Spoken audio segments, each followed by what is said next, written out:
Welcome to Defy Limits, the podcast by Alanna Levinson. This is the show for bold leaders and visionaries who refuse to play small. Every episode, we dive into raw, unfiltered conversations with risk takers who broke the rules, trusted their instincts, and pushed far beyond what they thought was possible. No facade, just grit, action, and breakthrough stories you won't hear anywhere else. Today, we're sitting down with another extraordinary guest, Nathan Braun. Join us for the next 30 minutes of real talk about life, leadership, and the mindset it takes to defy limits. Welcome, everyone, and welcome to my guest, Nathan Braun. Nathan is a productivity enthusiast and founder of SS Features. He is passionate about using his software expertise to make people's lives easier, and he actively seeks to connect with others to find and solve the real problems that truly matter. And I love that because sometimes people are solving the wrong problem, not the real problem, and then they end up having to readdress it sometime later. So I love that. That was in your bio. Welcome, Nate. Thank you. Yeah. Thank you for having me. And just to touch on that, it's like, as you start, especially in software development, it's so easy to just have an idea and start going in that direction without actually talking to people. So that's, in my career, I made so many bad products at the beginning because I just experience, you have to learn. So I've gotten better at kind of honing in that regard. Yes. Yeah. And that's such a metaphor for life, isn't it? It's just, experience over time and figuring it all out. What's going to come out in this conversation is that you left a secure, stable job. And I say that with air quotes because a lot of the time that really is just perception. And I know you and I have experienced that. And you had said that you were guided to something greater. And there's a big aspect of trust that has to go along with that. So say a few words about that. Felt like the universe was lining up, right? Where things were just falling into place for me, where kind of the obvious solution was the most drastic solution, which was abandoning my what I thought was a stable job.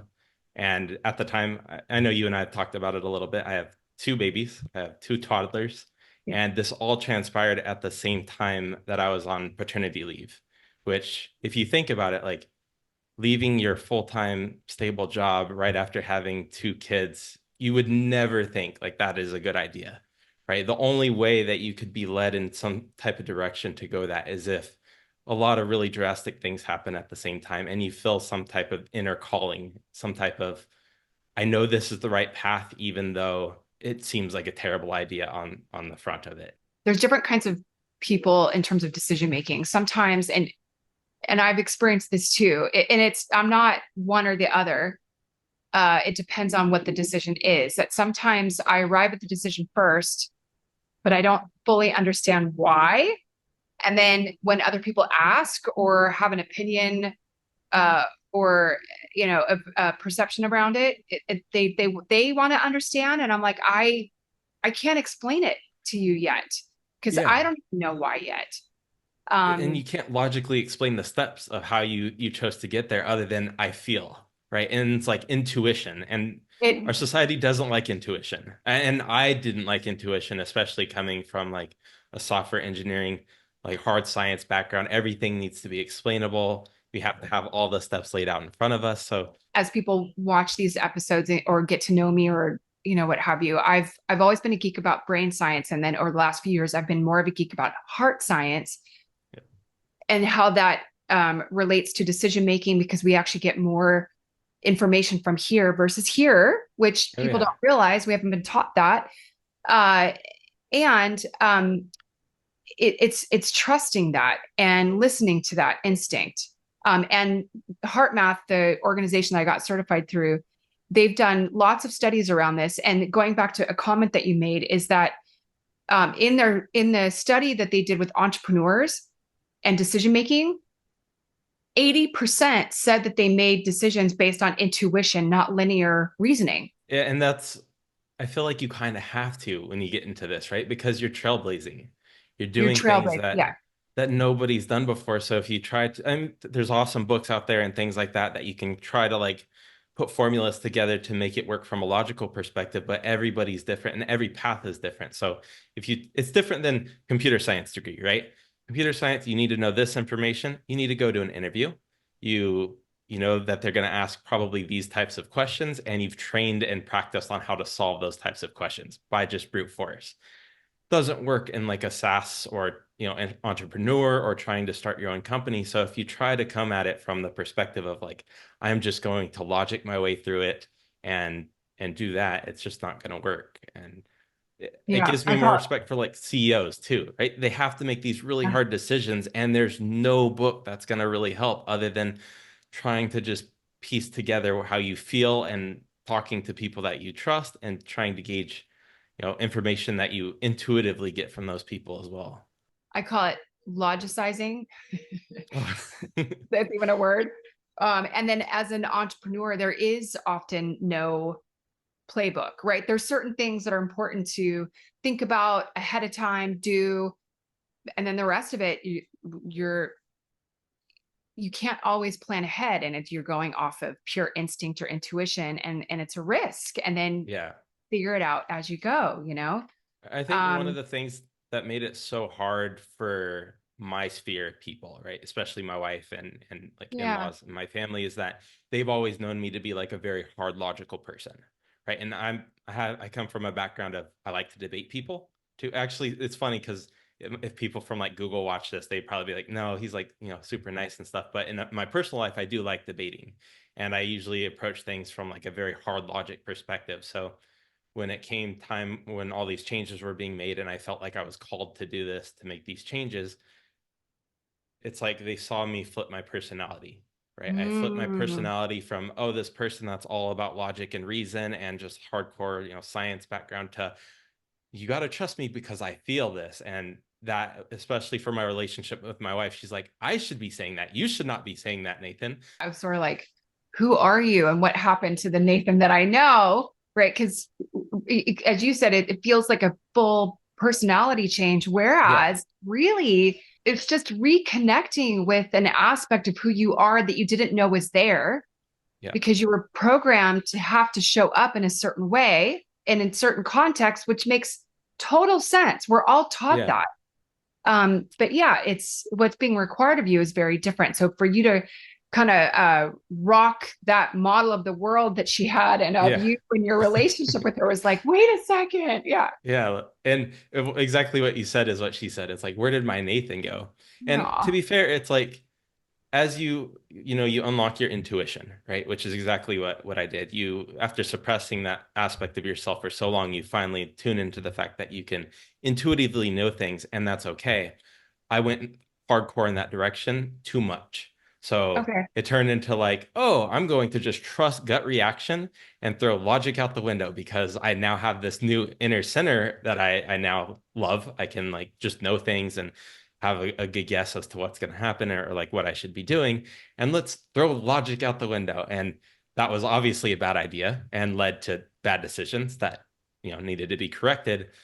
And it's been almost a year and a half since that happened. So now I'm like finally in a place where it's about integrating both, right? You're integrating both your intuitive centers and your logic centers in a way that they work together, and you're not going too far in any direction. And for me, I went way too hard in the intuitive direction, and now I needed to like reintegrate that back together to have both. And I feel like I'm doing the best that I can now that I can apply my logic and also apply intuition together. And what you're experiencing is what I call the pendulum effect, right? Like you swung way over to one side, and then sometimes we have to swing way over to the other side to then come back somewhere here in the middle and feel out. More often than not, it's a sensing, intuition, instinctive thing versus logic in terms of figuring out what that middle ground is. Yeah. And it's so great when you have both of them playing together, right? Because you can you can take two things that logically make sense that are, not congruent with one another. And then you could apply intuition to them and be like, okay, which one makes more sense? Which one do I feel is correct? They're both logically good, right? Do I need to do this or do I need to do that? But intuitively, I feel like this one's probably the better choice. Just by gut reaction, I feel that one's better. And I feel called to that. And it's a good way of being able to eliminate the difficulties with really hard decisions that you don't know, right? Do you feel like you're even more grounded within yourself, even though it might appear outside of you to other people that you're less grounded? I feel like I'm definitely more grounded, and I probably appear more grounded now Okay. because when I was full in intuition mode, I was just like throwing everything out, right? Just making drastic changes. And now it's like, okay, let's come back. Let's get back more towards this is a new Nathan, but still has some of the qualities of just my logic side that I always was, but also being more open. Especially, I will say, like, there are things now that this carries over into my relationship with my wife that's really good. Interesting. Thank you for sharing that. There's a lot of cases like that. Oh, yeah.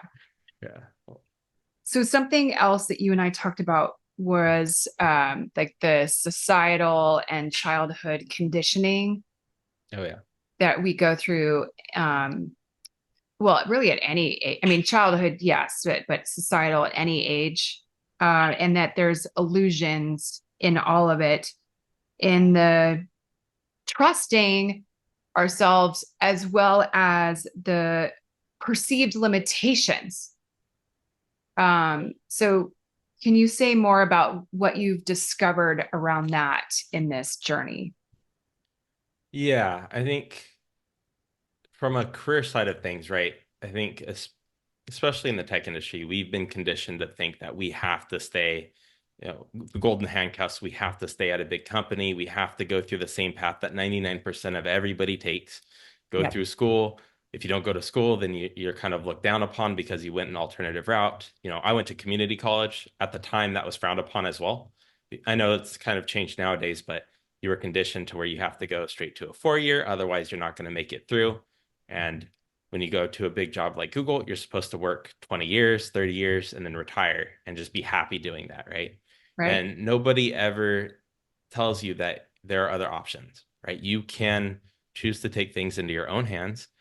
It's going to be uncomfortable for a little bit, but if you look around, you will see plenty of cases of people who've gone past those limits of just the standard go through the tech industry, go through like big corporations and come out the other side. And I think once people start paying attention to that, you realize, no, we can kind of do whatever we want here, right? Our time is limited on this planet. And if you're not doing something that you like, and unless there's like a really, really good reason, if the reason is fear or the reason is you feel like you're limited, you got to ask why. Why do you feel like there are those limitations, right? Right before this, I just had a coaching session with a client who is in senior leadership at a very well-known tech company. To maintain confidentiality, I won't say, but he is being faced with, he's been at this company for 5.5 years. And in essence, he's been in the same role the whole time within corporate. What people might not realize is that can be looked down upon. And it can make somebody feel like they're stagnant. And granted, he said he's only been feeling stalled out, if you will, like the last year or two, but he's worried about how it's going to make other people perceive him. And yet he also admitted just today that he's worried about getting promoted and going after that, because exactly what you just said, he's like, I have a really good work-life balance right now. And I want to maintain that. And if I get promoted, I'm going to have to take on an additional level of responsibility. More is going to be expected from me. And I don't know if I'll be able to maintain that. And I thought you're right. In a lot of roles, that might be the case, although, creating the possibility that you can maintain your level of work-life balance and as well as get promoted and have additional responsibilities and figure that out. And sometimes that means telling people or leadership, here's what I'm willing to do, here's what I'm not willing to do, but yet are they going to be accepting of it? You just don't know. Yeah, and just throwing it out there for them, right? Like, see what they say. Would you be willing to promote me? And since that person has been in the same role for 5 years, they probably are very, very good at what they're doing. So if they did go up to that next level, they would probably be much faster at being able to deliver results compared to their peers when they first started. So Yeah. it's, I could see that working well for him. I was in a similar boat. I was on the same Okay. team doing the same thing for 7 years at Google. And for me, I didn't even want to get promoted because even if I could maintain the same work-life balance, I didn't like what they were doing. Right. The next level up was a staff engineer and they didn't code. It was mainly politics and a lot of meetings. And it's like, how do you get through that if you don't want to get promoted because you don't like what they're doing, then it gets kind of hard. Yeah. Well, and you don't always know the direction that you want to go in. He doesn't know what direction he wants to go in. So I sent him a couple of exercises to do related to personal values, purpose, and then also a eulogy legacy exercise to get a sense of that too. But it's complex. And I appreciate the clarity that you had around, yeah, I don't want to go in that direction Yeah. because of this specific reason. There's there's another thing right now that's really prevalent, right? And it's this giant messaging that everybody is hearing that, oh, you have a job right now, so you should just be grateful. And Right. that's something I got a ton, right? When I was leaving, it's because you see all these big companies that have been doing layoffs since 2021. And it's like, it's sad, right? I watched a lot of my teammates get laid off, and you feel guilty and happy at the same time because you still have your job, but you, sorry, my daughter's coming through right now. Hi, But sweetheart. I don't know if you could see her. oh Hi, yeah, I can come say I'm doing hi. an interview right now. Say hi. Hi. Do you want to sit over It's there? blurred, but I can see her little hand wave. A little. Yeah. Hi, Kiana. With Oh, that beautiful. messaging, though, it's everybody's being told that you can't leave, right? Because you should just be grateful for the job that you have. And if you do leave, like, what's wrong with you? Because there are other people who aren't as fortunate because there's so many layoffs going on right now. And that's, I think, instilling a lot of fear in everybody, right? You don't want to get laid off. So you're working really, really hard, but you might not like what you're doing, but you want to keep your job because you have the lifestyle that you've kind of made for yourself. And that makes it even harder right now, I feel like, for people to leave because Yeah. all these layoffs and there's just a lot of fear going around. That's part of the conditioning. It's Yeah. this kind of words that we say to everybody that you should just stay where you're at right now until the tech industry gets better. Well, and I would never encourage anybody to make a financial decision that would be disruptive to them, or especially a family that they're taking care of or supporting. That said, to be conscientious of making decisions from a place of fear never works out well. Oh, I've done it, and the outcomes didn't work out well, and I just looked back, going, "Oh man, okay, yeah, did that," and then had to pivot and tap into my intuition and courage to do something different, even though we sometimes don't always know how it's going to work out. that's funny because I never thought about getting I think unless you're like a high level person, like a CEO or like a director, you don't even think about getting a coach. So most Mhm. of us that are, senior engineers or below just kind of make those gut decisions just without anybody to talk to other than your spouse and maybe like Oh, close family. So I would have appreciated having, somebody like you to be able to talk to just to run some ideas past, but well, I appreciate that. Well, I want to pull on something that you said earlier about not knowing what you're doing. So I met you through a mutual contact using that has to do with the Smartsheet platform. And I find it so fascinating that you went in the direction that you went into, not ever having had experience with Smartsheet, and it was through a text. So say more about that. yeah. So I was sitting in a parking lot trying to figure out what I was going to do next, right? And oh, sorry. Can you hear that noise? No, Okay, cool. yeah, Sorry. it's okay. I was trying to figure out, and this was kind of like the culmination of everything that I was kind of going through at the same time, right? I feel strongly called to leave, right? I feel like, this is what I'm supposed to do, but what am I going to do? Right? I don't know what I'm going to do if I'm going to jump ship and just leave a company. So, help me, universe or whatever that is, give me the leadership, the path forward that I'm supposed to go on. And I was in the parking lot of my church. It was about to go in, and I got this text message from my brother-in-law who said, "Hey, I'm working on this thing for my law firm. Have you ever heard of Smartsheet?" And normally you just think, okay, that's a text about a technology that is, I'll check into it after I get out of church or whatever I'm going to do.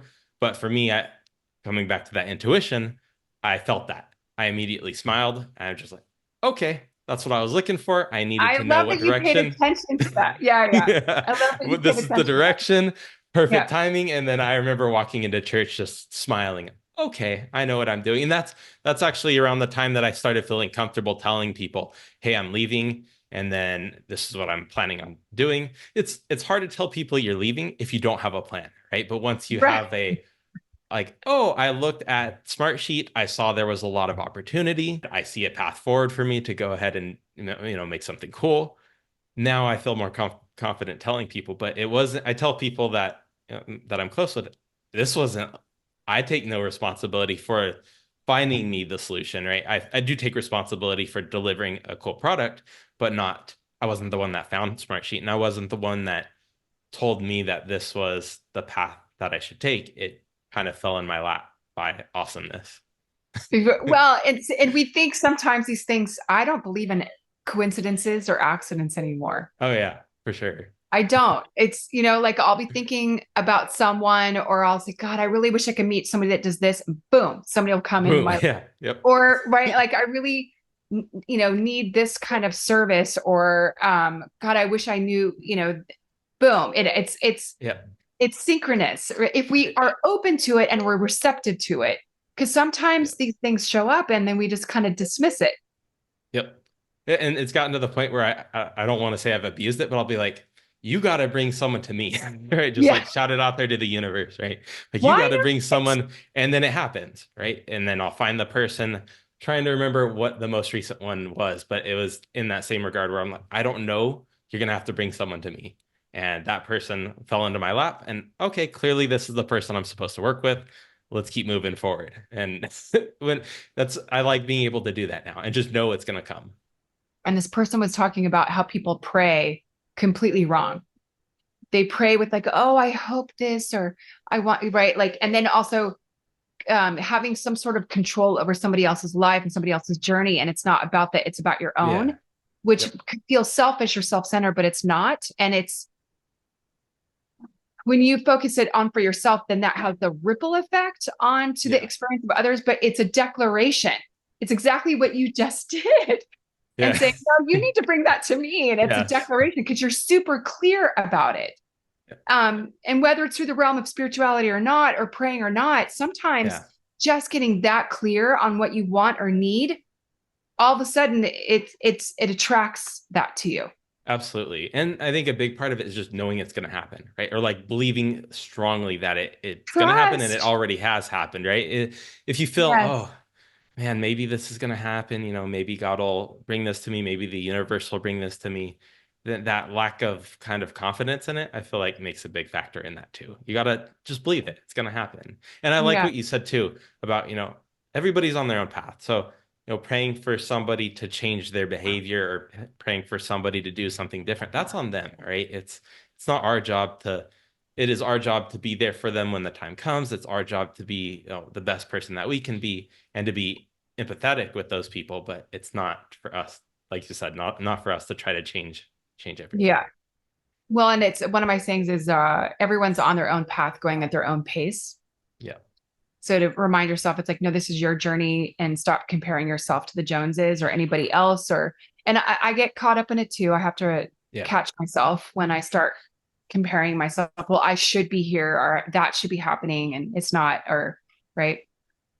Yeah. I think, but then you come back to that point of like, it's going to work out, right? It's all going to work out. And then it's very easy to then quickly come back into just, I'm fine.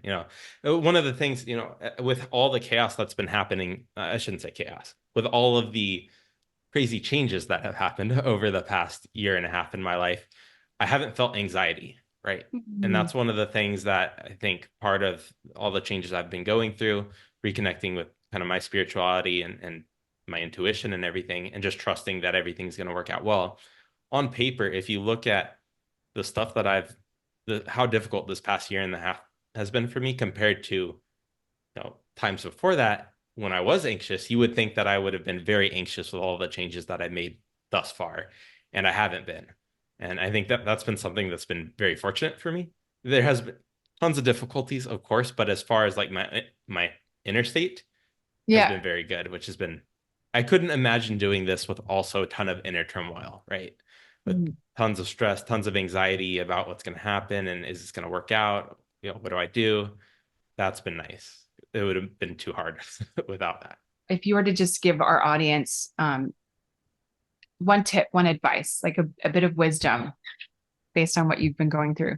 For like the building a company, let me give two. So the first one would be about like building a company.